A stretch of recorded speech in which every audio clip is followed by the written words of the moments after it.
వీక్షకులందరికీ నమస్కారం. ఫిబ్రవరి మాసంలో మీకు ఏ విధమైనటువంటి గ్రహస్థితి కలగబోతూ ఉన్నది అనేటువంటి విషయాన్ని మనం ఈ వీడియో ద్వారా క్లుప్తంగా తెలుసుకునేటువంటి ప్రయత్నం చేద్దాం. జనవరి నెలలో సంక్రమించినట్టే ఫిబ్రవరి మాసంలో కూడా పంచగ్రహ కూటమి, షడ్గ్రహ కూటమి సంభవించడానికి కూడా అవకాశం ఉన్నది. అయితే ఈసారి మకరంలో కాకుండా కుంభరాశి యందు ఈ పంచగ్రహ కూటములు ఇవన్నీ కూడా ఏర్పడబోతూ ఉన్నాయి.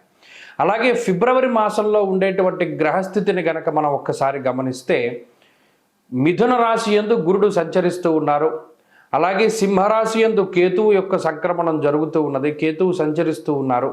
అలాగే కుంభరాశి యందు రాహువు ఉన్నారు, మీనరాశి యందు శనైశ్వరుడు. ఈ 4 గ్రహాలు అలా స్థానంలో ఉన్నాయి. అయితే 13వ తారీఖు వరకు రవి యొక్క సంచారము మకర రాశి యందు ఉంటుంది. 13వ తారీఖు తదుపరి రవి యొక్క సంచారము కుంభరాశిలోకి వెళుతోంది. ఇది ఒక్క విషయాన్ని మనం పరిశీలన చేస్తే కుంభరాశిలో ఇప్పటికే రాహు యొక్క సంచారం ఉన్నది. ఈ 13వ తారీఖు దాటాక రవి కూడా కుంభరాశిలోకి ప్రవేశం చేయబోతూ ఉన్నారు. రవి రాహువులు కలిసి ఉండడం వల్ల అది పితృదోష కారకంగా మనం చెప్పుకోవచ్చును. జనరల్గా అయితే రవి రాహువు కలిసినప్పుడు సూర్యగ్రహణాదులు ఇవన్నీ ఏర్పడుతూ ఉంటాయి.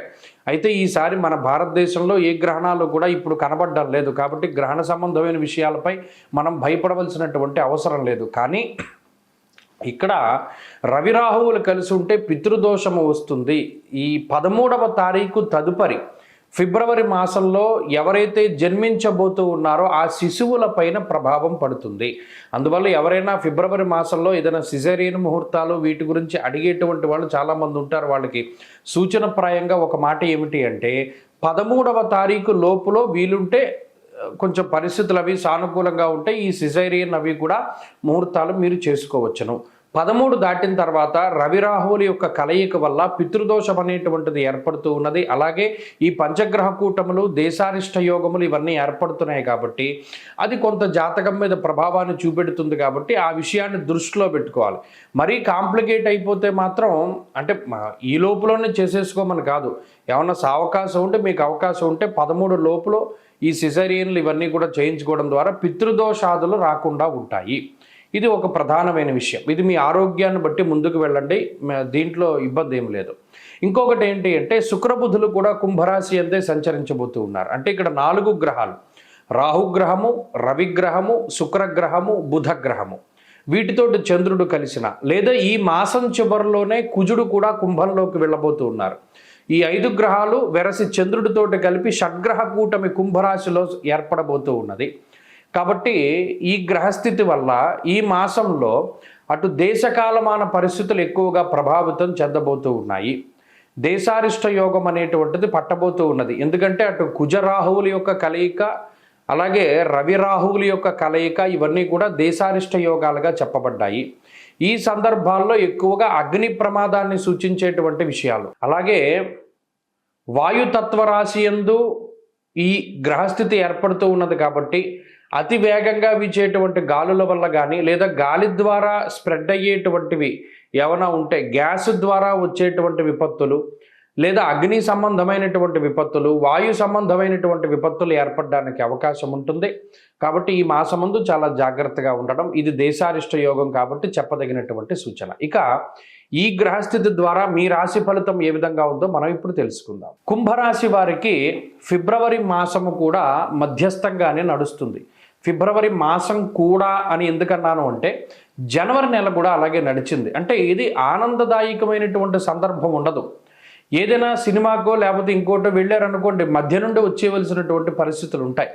అంటే మీకు నచ్చినటువంటి దాన్ని మీరు అనుభవించలేకపోతారు. దానికి కారణం ఏంటి? గతంలో 12వ స్థానమందు పంచగ్రహ కూటమి ఉంటే ఇప్పుడు జన్మరాశి యందు పంచగ్రహ కూటమి ఏర్పడుతోంది. దేహార్తి చిత్త సంతాప కాలాతిక్రమ భోజనం అన్నది శాస్త్రం. గతంలో స్వస్థాననాశనం చైవ బంధురోగో ధనక్షయం. మీకు కాదు అనారోగ్యం, బంధువులకి కానీ మీకు తెలిసిన వాళ్ళకి కానీ అనారోగ్య సమస్యలు రావడం ద్వారా మీరు సఫర్ అయ్యేటువంటి పరిస్థితులు ఉంటాయి. స్థానం మార్పు ఫలన మనం ఏదైనా వేరే ప్రాంతానికి వెళ్ళినా తిరిగి మళ్ళా గమ్మున ఇంటికి వచ్చేసేటువంటి పరిస్థితులు ఉంటాయి. అంటే ఏమంటే ఇక్కడ మీరు ఏదైనా తీర్థయాత్రలో పలానా పుణ్యక్షేత్రాల్లో పలానా ఏదైనా విహారయాత్రలో వేసుకుందాము అంటే పరిస్థితులు సహకరించవు. మనసు ప్రశాంతంగా ఉండేటువంటి వాతావరణం ఉండదు, ఎప్పుడు ఏదో అలజడితోటి ఉంటూ ఉంటుంది. దీనికి కారణం ఈ పంచగ్రహ కూటమి. మన వ్యయంలో పడితే ఇప్పుడు జన్మరాశిలో పట్టింది. సరే, ఇందులో ఒకంత మంచి విషయము ఉన్నది. జన్మరాశిలో శుక్రుని యొక్క సంచారము, 5వ స్థానమందు గురుని యొక్క సంచారము, అలాగే చంద్రుని యొక్క స్థితిగతులు ఇవన్నీ కూడా కొంత అనుకూలిస్తాయి. అంటే ఇక్కడ మీకేమీ ఆర్థికపరమైన సమస్యలు లేవు, అనారోగ్య సమస్యలు లేవు, అలాగే ఉద్యోగపరమైన సమస్యలు లేవు, వ్యాపారపరమైన సమస్యలు లేవు. అంటే ప్రత్యక్షంగా మీకు ఇబ్బందిని కలిగించేటువంటిది కాదు ఈ గ్రహస్థితి. పరోక్షంగా ఇబ్బంది పెడుతుంది. ఎలాగా? మానసికంగా ఇబ్బంది పెడుతుంది.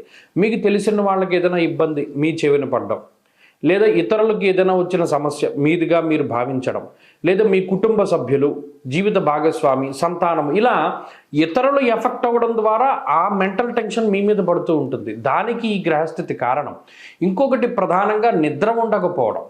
సరైన సమయానికి నిద్ర, సరైన సమయానికి తిండి లేనటువంటి పరిస్థితులు ఉంటాయి. పని ఒత్తిడిలో పడడం ద్వారానో, లేదా ఏదైనా ఉద్యోగ పరంగానో, ఇంకో ఇతరత్ర పనుల్లో నిమగ్నం అవడం ద్వారానో ఇది దొరకదు. ఇలా అటు శారీరక శ్రమ ఉంటుంది, మానసిక శ్రమ ఉంటుంది. ఏది లోటు ఉండదు, కానీ ఏది ఉన్నా సకాలంలో మీరు తినలేకపోతారు. ఎదురుకుండా పంచపక్ష పరమాన్నాలు ఉంటాయి, కానీ మీకు తినేసే అవకాశం ఉండదు. ఏదో ఒకటి వస్తూ ఉంటుంది. ఇలా ఈ మానసిక శారీరకమైనటువంటి అలజడి ఎక్కువగా ఉండడాన్ని మీరు గమనించవచ్చును. ఇక్కడ మీరు ఇంకోటి ఏంటి అంటే ఏలినాటి శని. సదా క్లేశం వృధా వైరం సతతం కార్యనాశనం అన్నది శాస్త్రం. మీ గురించి మీరు శ్రమపడ్డం కన్నా ఇతరుల కోసం శ్రమపడ్డం ద్వారా మీ సమయం అంతా కూడా వెళ్ళిపోతూ ఉంటుంది. సతతం కార్యనాశనం. ఏ పని మొదలుపెట్టినా విఘ్నములు, అవాంతరాలు, ఆటంకాలు. అలాగే అనవసరమైనటువంటి కథాకాలక్షేపము. ఎవడో వచ్చి ఏదో కబుర్లు చెప్తూ ఉంటాడు, ఆ సమయం అంతా వాడు తినేస్తూ ఉంటాడు, ఏ పని చేయడానికి ఉండదు, వాడు వెళ్ళడం, మీరు లేవడానికి ఉండదు. ఈ రకమైన వాతావరణం అంటే సమయం వృధాగా పోతుంది, డబ్బు వృధాగా పోతుంది, అలాగే ఇవన్నీ కూడా అలాగే పోతూ ఉంటాయి. ఇలా మానసికమైనటువంటివి ఉంటాయి. ఈ మాసంలో దాన్ని అధిగమించడానికి ఎక్కువగా మీరు సూర్యారాధన చేయాలి. సూర్యుడు గ్రహములకి అధిదేవత, అధిపతి. కాబట్టి ఈ మాసంలో క్రమం తప్పకుండా ఆదిత్య హృదయ స్తోత్ర పారాయణం చేస్తూ వీలున్నంత వరకు ఆదివారాలు నిష్టగా ఉండడానికి ప్రయత్నం చేయండి. మంచి ఫలితాలు సంప్రాప్తం. అలాగే వాయుతత్వ రాశి యందు ఈ గ్రహస్థితి ఏర్పడుతూ ఉన్నది కాబట్టి అతి వేగంగా వీచేటువంటి గాలుల వల్ల కానీ, లేదా గాలి ద్వారా స్ప్రెడ్ అయ్యేటువంటివి ఏమైనా ఉంటే, గ్యాస్ ద్వారా వచ్చేటువంటి విపత్తులు, లేదా అగ్ని సంబంధమైనటువంటి విపత్తులు, వాయు సంబంధమైనటువంటి విపత్తులు ఏర్పడడానికి అవకాశం ఉంటుంది. కాబట్టి ఈ మాసమందు చాలా జాగ్రత్తగా ఉండడం, ఇది దేశారిష్ట యోగం కాబట్టి చెప్పదగినటువంటి సూచన. ఇక ఈ గ్రహస్థితి ద్వారా మీ రాశి ఫలితం ఏ విధంగా ఉందో మనం ఇప్పుడు తెలుసుకుందాం.